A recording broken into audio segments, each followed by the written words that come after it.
Listen to what two of the greatest scientific minds in history said about the design and creation. Sir Isaac Newton: "The most beautiful system of the sun, the planets, and comets could only proceed from the counsel and dominion of an intelligent and powerful being." Albert Einstein, he said, "In the view of such harmony in the cosmos, which I, with my limited human mind, am able to recognize, there are yet people who say there's no God." Quote mining, another favourite ploy of the creationists, using partial or misleading quotes from real scientists in the hope that some of their academic credibility will rub off on them. It's trivial to do. For instance, these are the words of the devoted creationist Kirk Cameron and his partner Ray Comfort. You guys who believe in God are idiots. You're small-minded people who are unintelligent. You don't think. There's no God. I'd rather go to hell than to believe in a megalomaniac like God. This is the worst kind of deceit, worse in many ways than actually lying, in that it is specifically designed to intentionally mislead people by either misquoting people or misrepresenting academic discourse, which is essential to the progression of science, as a weakness of a theory. It is also very noticeable that these creationists plead with you to accept their views. In academic circles, this would be instantly interpreted as a man with no case to present, which is why he resorts to such snake oil salesman-style techniques. In academic lectures on research science, it is taken that any argument presented stands on its merits.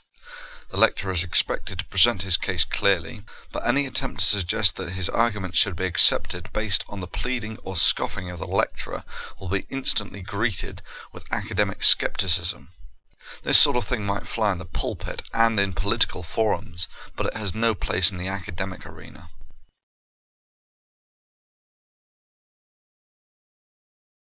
You know, if the Coca-Cola can was made, there must be a maker. When I look at a painting, how can I know there was a painter?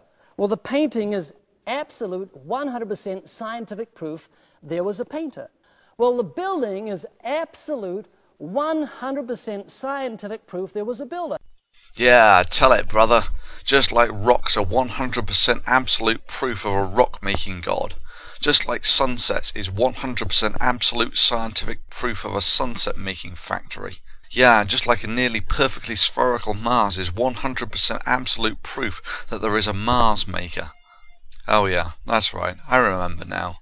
The reason we don't think that sunsets are made by a sunset-making god is because we understand the origin of sunsets.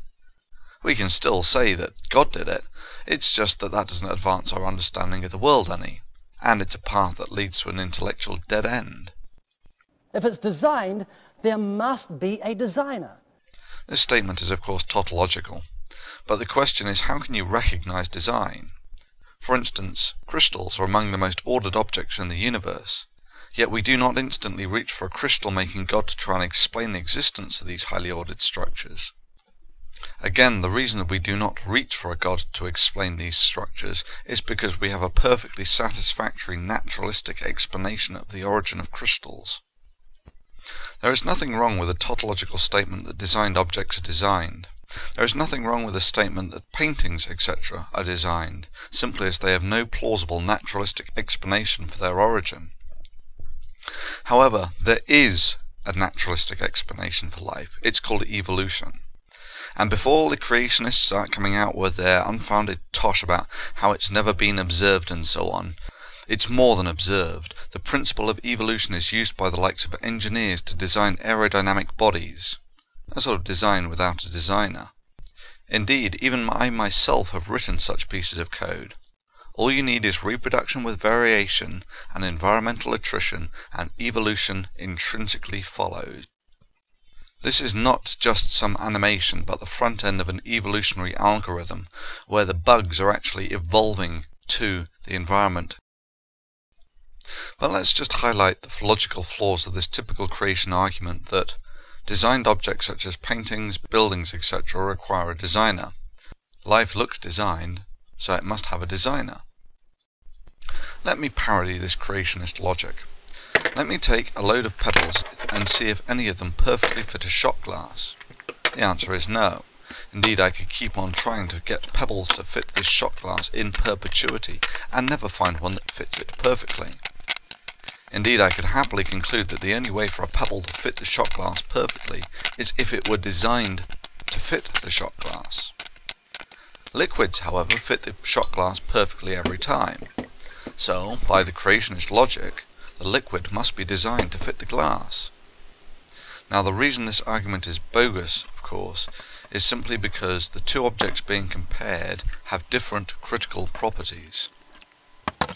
In my case, I am comparing deformable matter such as liquids to solids, and drawing the bogus conclusion that liquids must be designed to fit the glass.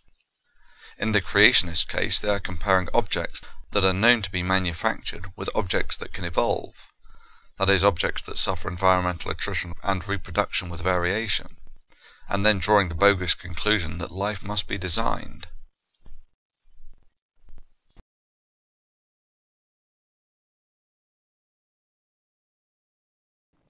When I look at this building, how do I know there was a builder? You can't see him, hear him, touch him, taste him, or smell him. I mean, what evidence is there was a builder?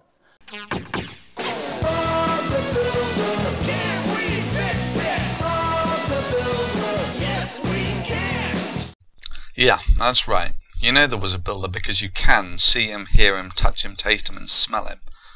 Although few builders will allow it to go that far. But even if you couldn't see him, hear him, touch him, taste him, or smell him, you can watch builders building buildings all the time. And even if you couldn't do that, you could go down to the planning department and get the blueprints for the building, and get the date the building was erected on and how it was made.